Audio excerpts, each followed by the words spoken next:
Well, first, thank you, Kim and Art of the Film for having me here today. As Kim mentioned, my name is Reid WIck. I work for the Recording Academy, which is the National Academy of Recording Arts and Sciences. We call it the Recording Academy for short, but essentially we're the organization that does the GRAMMY Awards. And Jay Weigel, who you just heard, is a longtime friend, and he's a former board member of ours, and he's also on our National Songwriters and Composers Wing Committee. And Jay and I have worked a lot in music and sort of music and film. And so today, there's a million things I could talk about the Academy, but I was going to focus most of what I was going to say today on like the Grammys and how film can be related and stuff like that. But before I start, I know Bart and Amina, but the other folks in the room, are y'all musicians, or you're in the film industry, or you're a mixture of both? Just so I get a sense of who's here. Or just an interest? Yeah. Yeah, just general interest in movies and the film industry. Awesome. In the film? What about you back there? I'm an electronic producer. Oh, cool. Yeah. Aspiring music supervisor. Yeah, there you go. I'm a director. A director. Oh, cool. So we got a little mixture of everybody.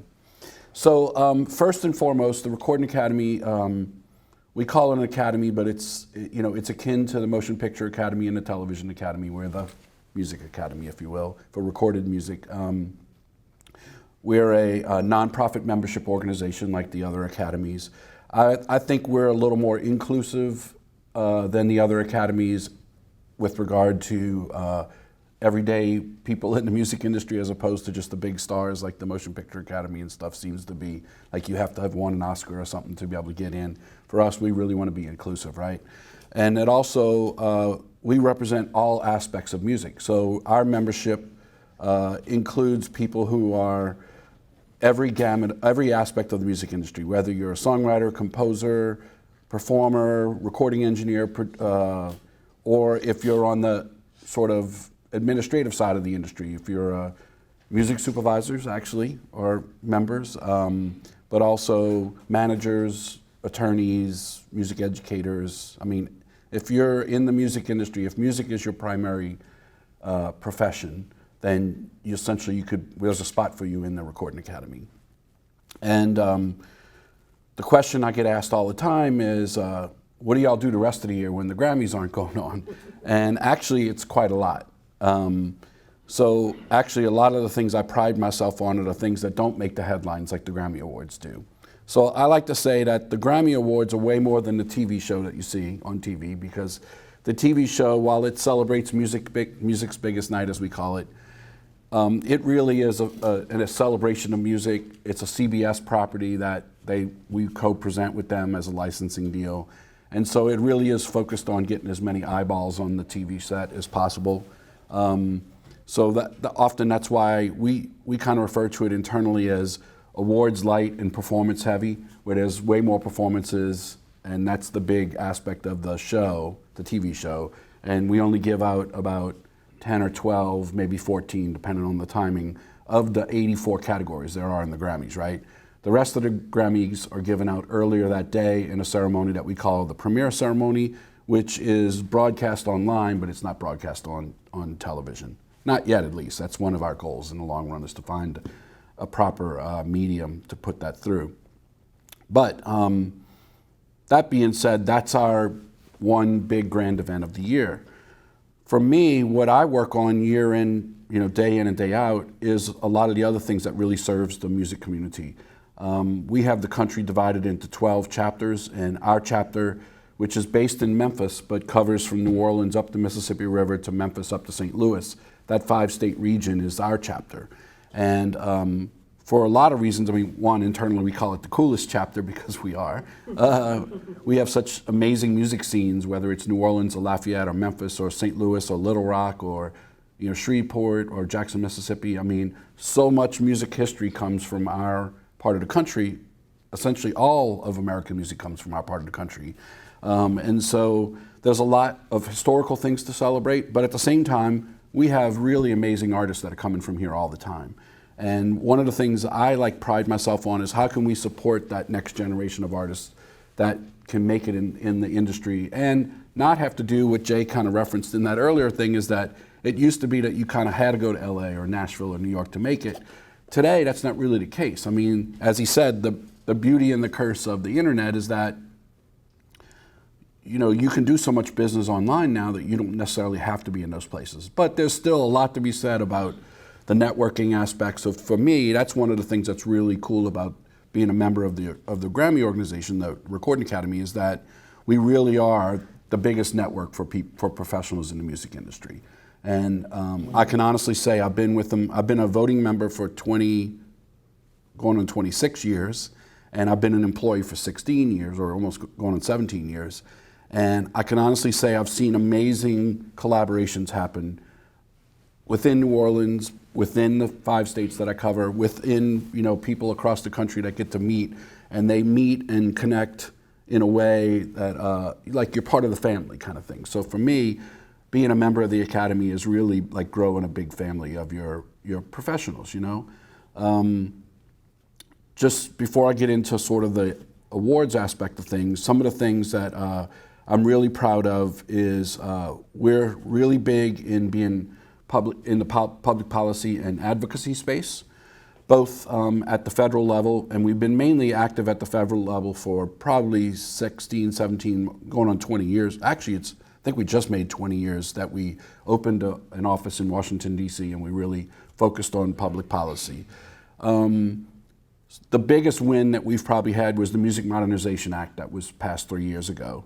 It's still in a long-term set of coming to fruition to see its full value in the long run, but essentially, and there's aspects of it that we still need to figure out and things that we still need to get past, the other pieces of the law, but essentially it creates opportunities for music creators, both as songwriters and as performers, to get paid for their use of music on the internet, whether that's, you know, Pandora or Spotify and all. It allows them to get paid in a transparent way that just didn't exist before. It called for the creation of the Music Licensing Collective, which just started January 1, 2021. And it really could be a fundamental game changer with how artists that create music can get paid. So I won't go into the nitty-gritty details. I mean, if you want to know more, I could talk offline about that. But essentially, it really is a fundamental change. But we've done a lot of things that on the federal level that people don't really think about. For instance, I'm wearing a wireless microphone right now, right? What people don't realize is that several years back, when the FCC mandated that all television stations went digital and basically gave up their UHF and VHF signals, what has happened over the years is that the FCC, it's the other way around really, giant conglomerates like Google and those kind of companies have sought to buy out the airspace, literally the VHF and UHF airspace. Well, these devices use that also, right? And if you think about how much money companies who did the R&D to develop it, you know, think about Jazz Fest. How many wireless units are in use at Jazz Fest? If you just stop and think about something like that. Each stage, 17 stages going on simultaneously at Jazz Fest, each stage probably has 5 to 10 of these going at a time. And if you just start doing the math on that, you think about how much bandwidth it requires to not have the overlap between one wireless, the microphone that's on the saxophone player versus the one that's on the lead singer, not crossover, and you start adding all that up, you realize that it still requires a lot of bandwidth. Well, if the FCC turned around and sold off that bandwidth, all these wireless units that we've spent millions and millions of dollars on doing the research and development that the companies did, and then the sound companies who have purchased that stuff. I mean, I own 2 personally for my own guitar rig, because I'm still an active musician. You know, how much money would you have to throw down the toilet? Well, we've been fighting for years with the Recording Academy to make sure that those expenditures don't get flushed down the toilet, and that we protect that airspace, if you will, so that our wireless units don't become dysfunctional. Why would Google buy the airspace? Well, those kind of companies want to be able to have one thing across the entire world, essentially, that they could oversee that airspace. So, I mean, the goal ultimately is that, you know, you're not going to need 5G or those kind of things, you know. So when you think about the long-term aspects of how content is delivered, I mean, this is a means of delivering content, right? So they essentially, if they had their way, I mean, we would be using some sort of, there would be different methods. And actually G5G or whatever is rolling out into that space if you do the research on it. So it's interesting that they're encroaching on, what's the right word? Encroaching, is that right? I did play till midnight last night, and I only had one cup of coffee, so I'm not quite as lucid as I should be. So those are the kind of things, though, that, when you don't think about it, you're glad somebody's thinking about it, because it could be a huge waste of money.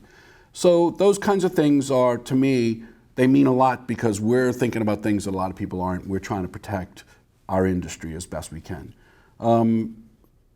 In the state of Louisiana, for instance, we've been very active in creating incentives, and Chris Stelly from the state will be here later. He's doing a session after I think he's on the session after our trio in the main hall. But I've worked with Chris in his office for a long time, and Louisiana actually enjoys the most robust set of incentives to grow the music industry, similar to how the gaming industry and the film industry has grown here based on the tax incentives.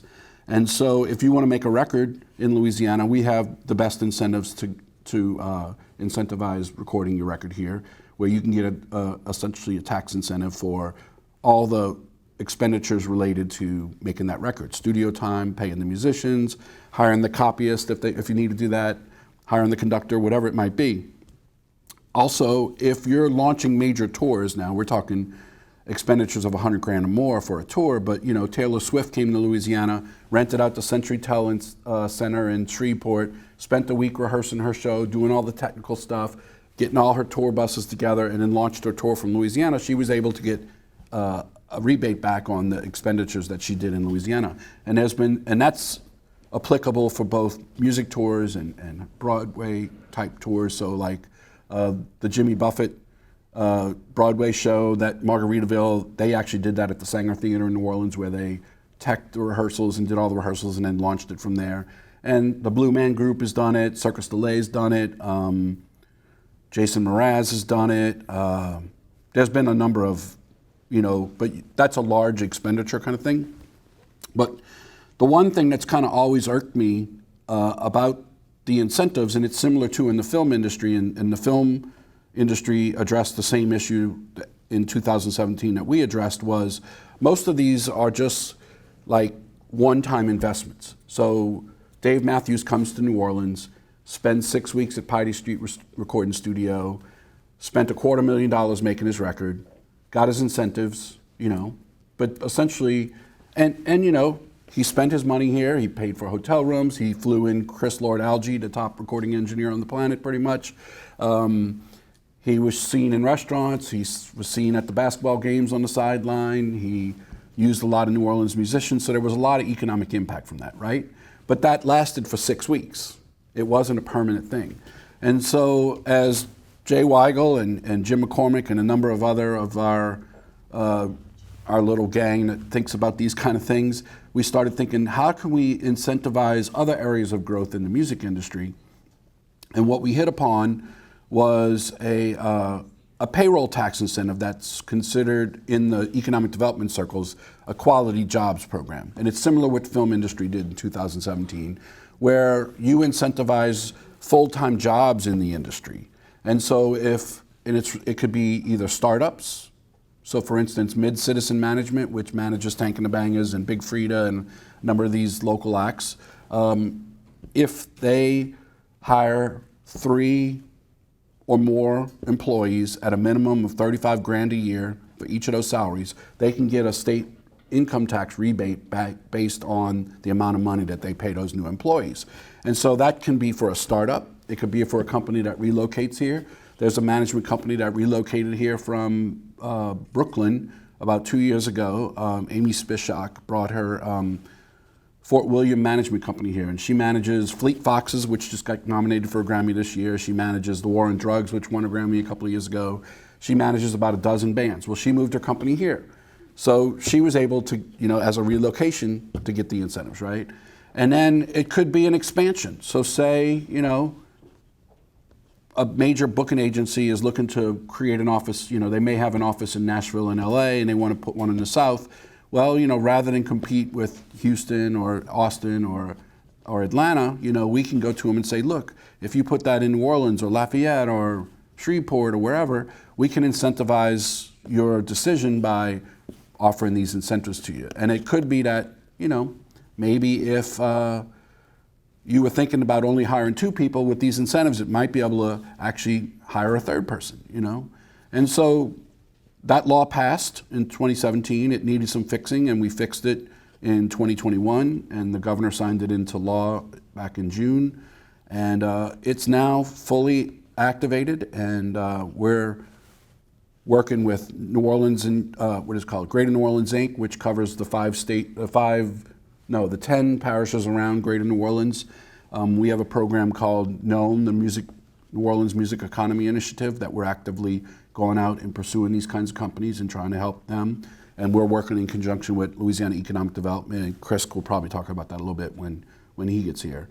So those are the kind of public policy and advocacy things that I work on year round that may not make the headlines, may not be as sexy as the Grammy Awards, but in the long run, it's going to really have an impact on our industry and our community. And to me, those are the kind of things I'm really proud of.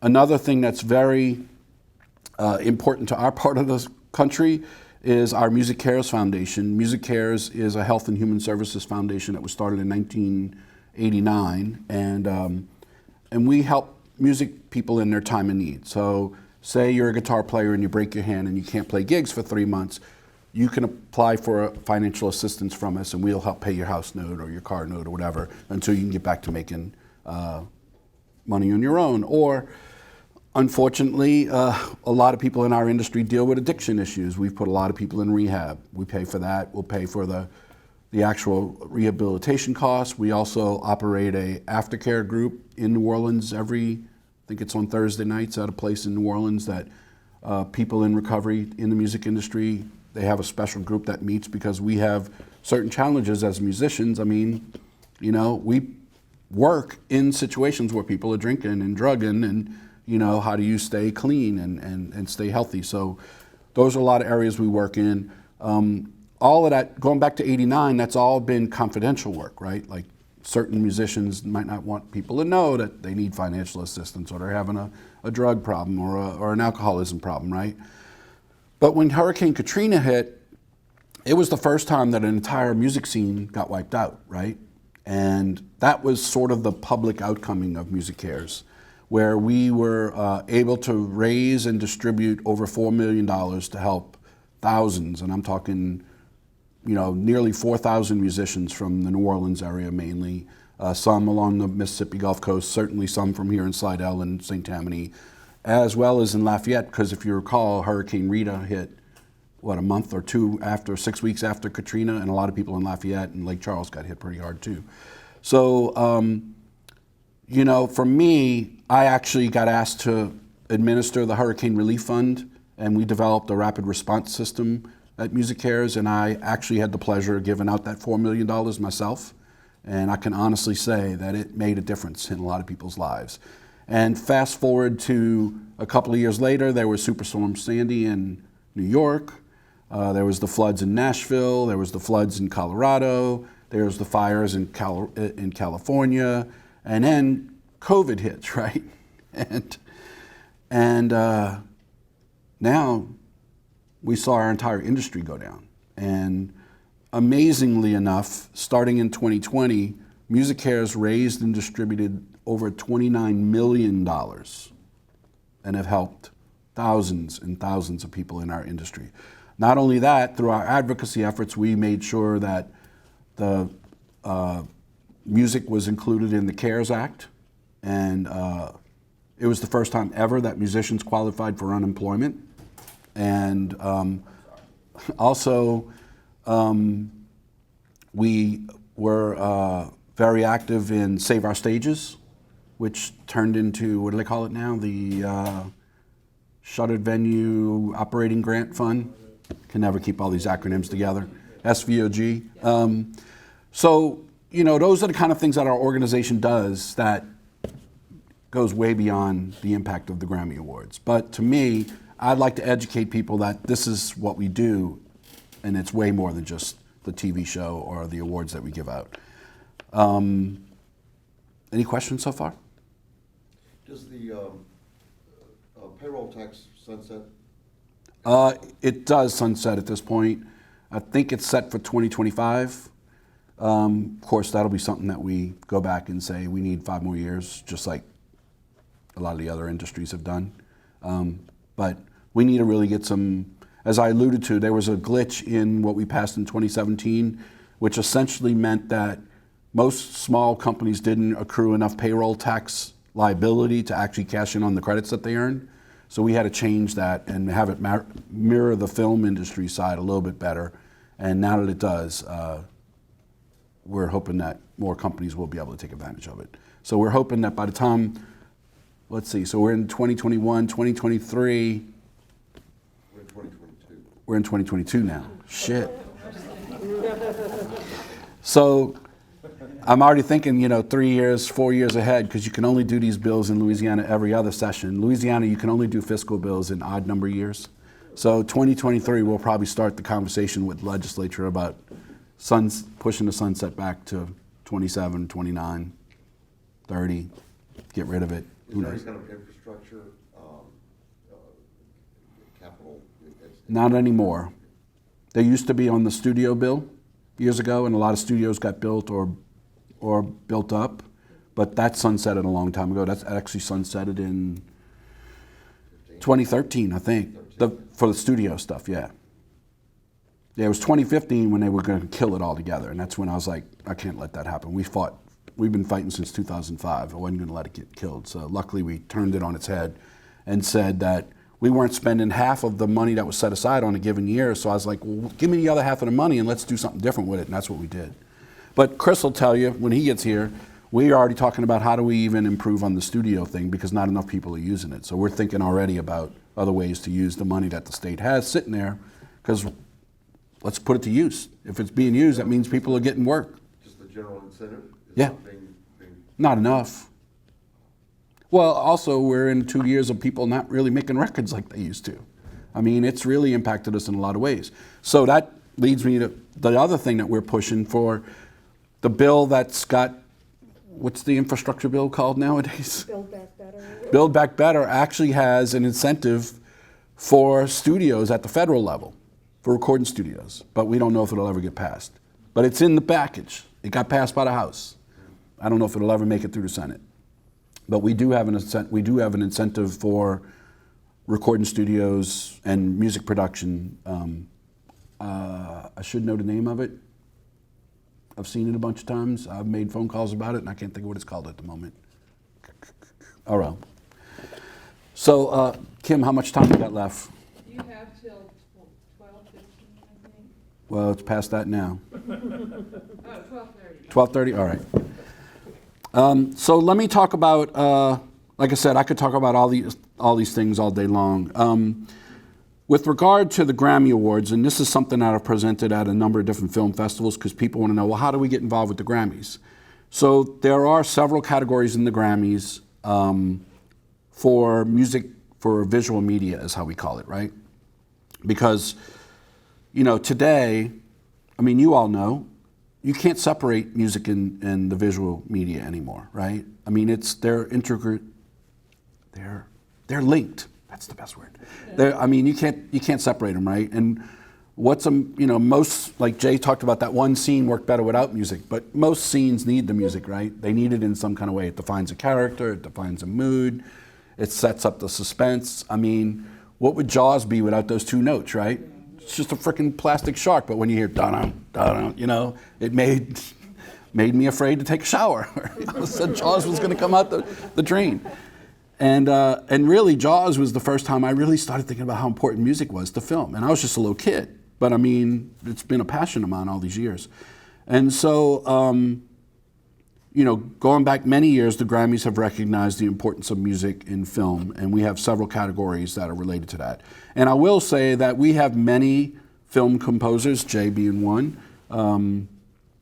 many film composers and music supervisors and people who work in this industry who are members of the Academy as well as Jay mentioned briefly the Guild of Music Supervisors, and I'm going to have him drill down on that a little bit more when we get out there. But two of the boards of directors of the Guild of Music Supervisors are very New Orleans friendly people. One of them went to Tulane, and he's a good friend, and was just here a couple weeks ago for his 30th wedding anniversary. 30th wedding anniversary, yeah. Because they got married here in New Orleans, and he and his wife came back in. And the other is actually one of Jay's partners that he does a lot of work with, who spends a lot of time here. So we will drill down on that a little bit more because, we need more music supervisors here. So the different categories, sorry, I'm getting old. Let me just go through the categories to kind of give you a sense of how music for film gets played in. And like I said, we changed it from film to visual media a few years ago because nowadays we look at it as motion pictures, television, either an individual show or a series, video games, or any other visual media. I mean, one of the things got entered this year was one of the professors at Loyola who actually writes hip hop music, but he and his partner wrote a piece for a traveling exhibit that was part of the George Floyd movement, and I'm trying to remember what it was called. I should have looked that up before I came over here. But the music, and it wasn't hip hop music, it was more, just this interesting aesthetic that made you ponder. It was a visual, it is a visual display that sat on the National Mall, and it's been toured around the country. And they wrote the music so that when you enter this space, it makes you think about the things that you see in this visual thing. Well, I mean, it's a visual media. It's not really something that's broadcast per se, but it qualifies as, because it's a visual media, it qualified as one of the tracks. So the categories, there's best compilation soundtrack for visual media. It's just what it sounds like. It's for compilations, which Jay referred to it as source music, but that essentially is, songs that are pulled together. So think about the Treme soundtrack. That actually was nominated for a Grammy the year that the Treme soundtrack came out. Is this the classes? The small room? The classes, this lady? Yeah. Yeah, this is the conference room.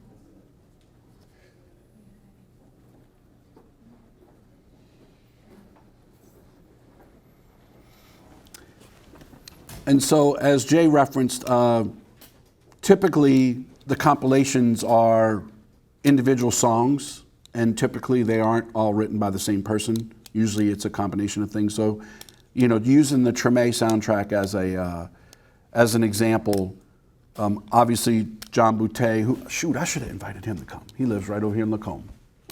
But, John Boutte wrote a song, the Treme song, now probably 30 years ago, for an album he did for Bose, the speaker company, decided to do a record label for a short amount of time, and John was their first artist, and he did the Treme song on that first record. And when Bose decided to get out of the business, they gave him the rights to the recording, and obviously he retained the publishing rights since he wrote the song, and he sat on it for like 20 years. And then finally with iTunes and stuff, he's like, I should just put this thing out, So he just put it out, and like a year later, Blake Leahy from HBO came to town to make Treme, and he was looking for a theme song. And I mean, the song is called the Treme song, but it was perfect, right? And he licensed that song. And for John, he made a pretty healthy penny. He moved out of his house in Treme and bought 13 acres in Lacombe. And so he's doing okay. And Actually called that his house song. yeah, without a doubt. And no, I know John really well. His cousin's my best friend, and John's actually done a number of these kind of talks with me. And I don't even know why I didn't think about asking John to be part of the panel. Next time. Yeah, totally. Now, it just now popped into my head. Damn. Because we did one for Sync Up at Jazz and Heritage 2 years ago. You were there, yeah. And I was supposed to interview John. I didn't even get a chance to interview him. I just hit the go button, and he talked for 45 minutes, and it was great. It was great. And I was like, dude, you forgot to sing the song. You were supposed to sing the song. But that album had, a bunch of different things. So the actual nominee for that recording, because it's the producer of the record, in that situation, the music supervisor, Blake Leahy, was the producer of the compilation. Since not one composer composed more than 51% of that record, and that's one of our Grammy rules, like if you're the producer on a record, say there's 5 producers, but one of them did 51% or more, then they're considered the primary producer on a recording, or an engineer or something like that. So that particular thing. So for the compilation category, some of the particulars are that 2/3 of the songs that wind up on the soundtrack actually have to have been used in the either the movie, the television show, or the video game, or whatever. But that has had to come out within what we call our eligibility period, which is usually a 1-year term. And for us, the eligibility period typically is September 1st through August 31st of the previous year.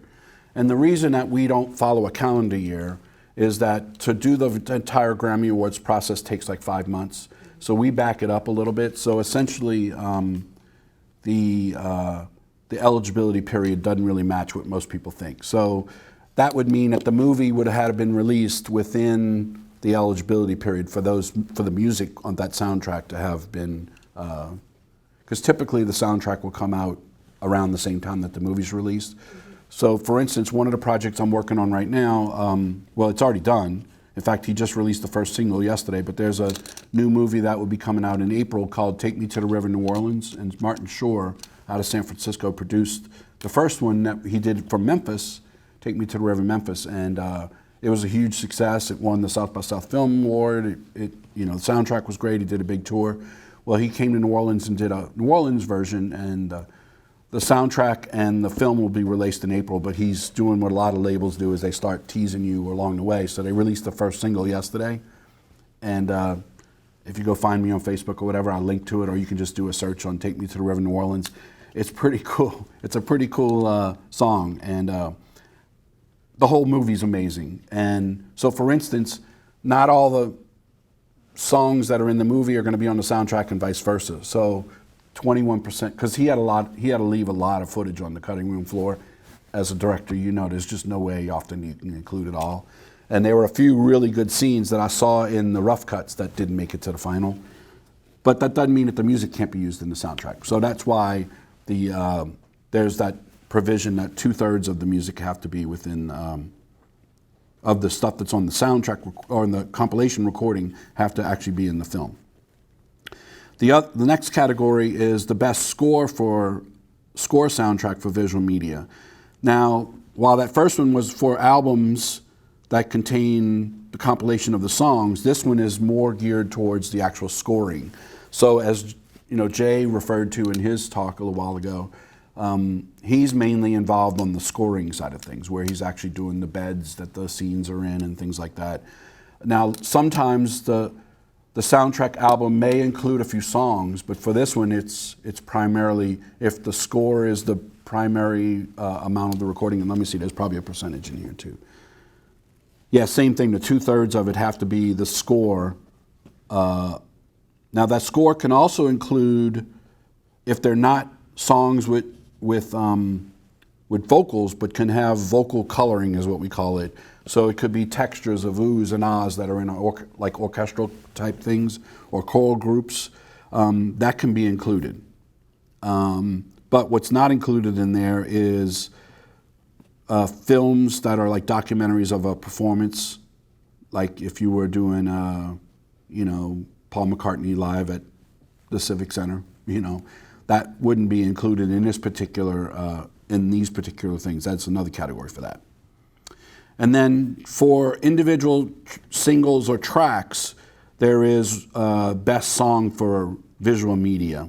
And so if you're thinking about this along the same lines of the compilation soundtrack category, the first one, that is for the entire album. And then this category is for the one individual song. So for instance, John Batiste is nominated in this category for one of the songs he did this year for the Soul movie. So that's for an individual song that's used. It can be either specifically written for the the movie, or it can be a song that was selected. Let me read that to make sure I'm right. Songwriting. Oh no, this one has to be specifically written for the movie. Yeah, some of these have weird little things to them. And it has to be released within the eligibility period, and the film version of the song has to be entered, even if it's different than the version that's entered in other categories. Okay, interesting. So, because sometimes they may write the song for a film and then re-record it in a different recording, maybe the orchestration's different, maybe the vocals are different, or maybe one's an instrumental and one's a, but for this has to be the version that's actually in the movie that has to be entered in and considered for this category. That makes sense? And then this next category is for Best Instrumental Composition. Now this isn't specifically just for film, but this is for essentially compositions that don't have vocals, right? So this could also include like an original theme or main title song that's written for visual media, but it also could include a jazz composition. So, you know, Amina writes amazing jazz music and orchestrates it. So it could be a song like that in composing. So it's not specifically just for film, but film music that doesn't have vocals can be included in there. Or I should say doesn't have lyrics, because if it still has the vocal coloring like oohs and ahs, that would still count as instrumental. Let's see.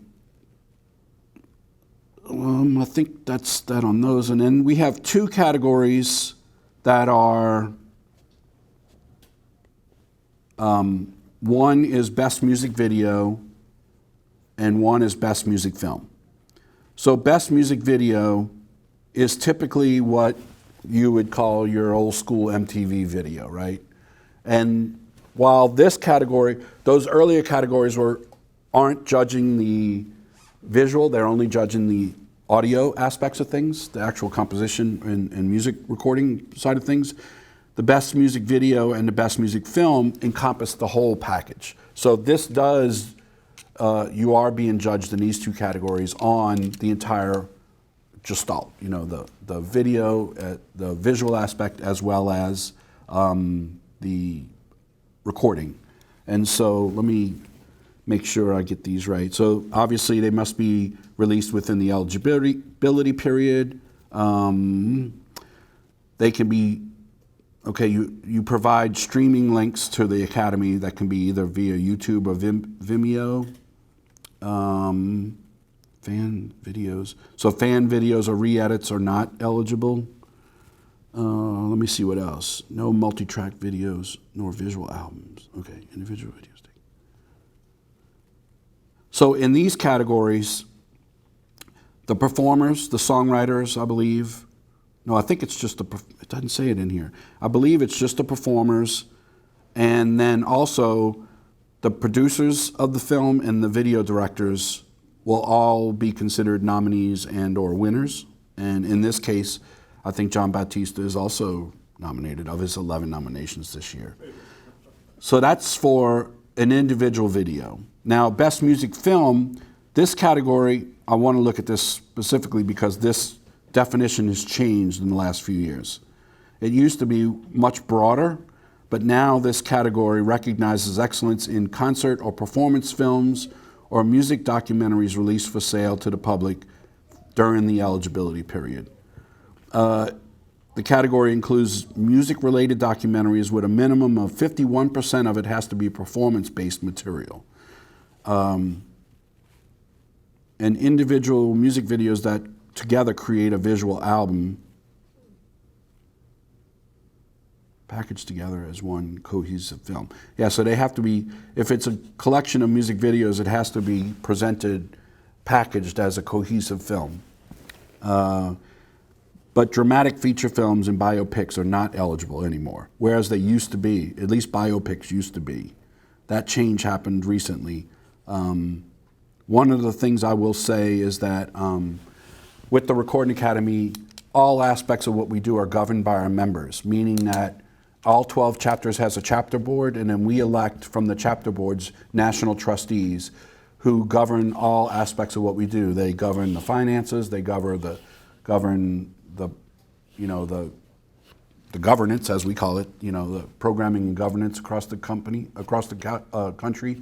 But they also oversee all of the Grammy Awards, their definitions, and there is a annual, we call it A&N, Awards and Nominations process, where proposals can be submitted for changes to the categories, and every year, some changes happen every year. Sometimes they're big, sometimes they're small. I don't know what precipitated this particular change, but a couple of years ago, the whole biopic thing kind of got pushed out, and the focus more on concert films was really pushed in.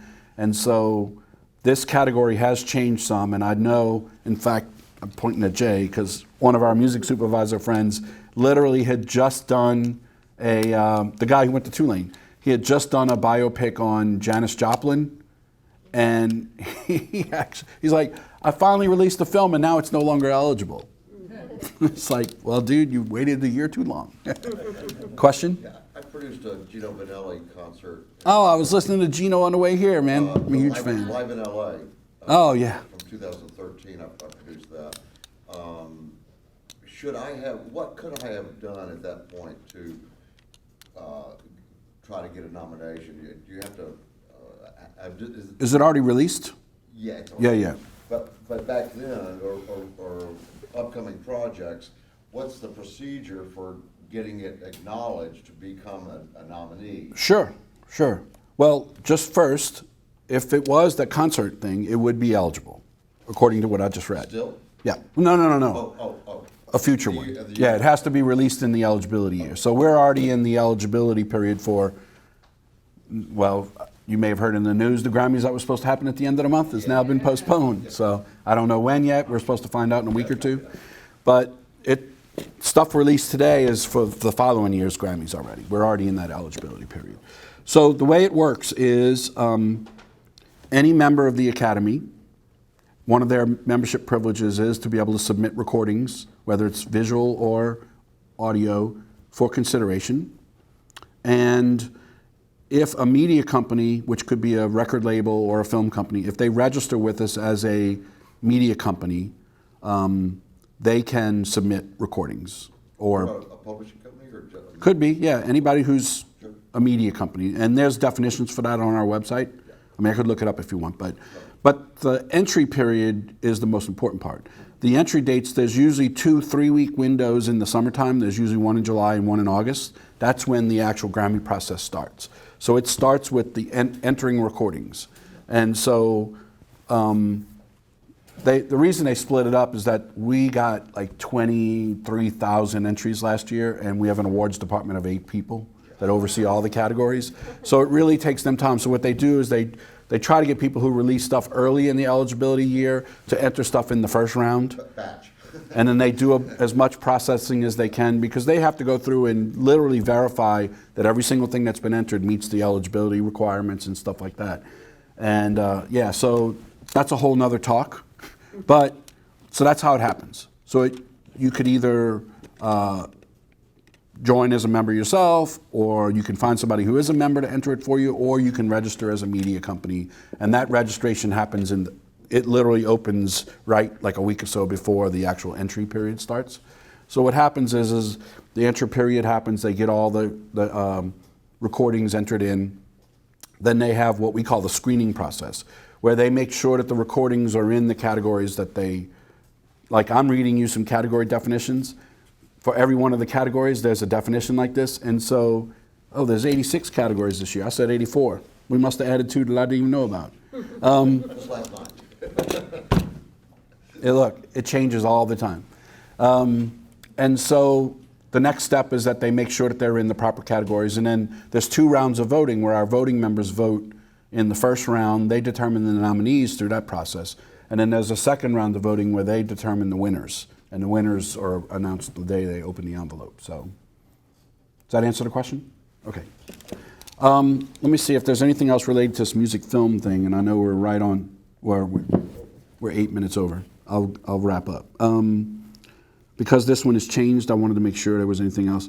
So episodes from TV series, award shows, compilations, fictional music films, and biopics are not eligible. So That's interesting.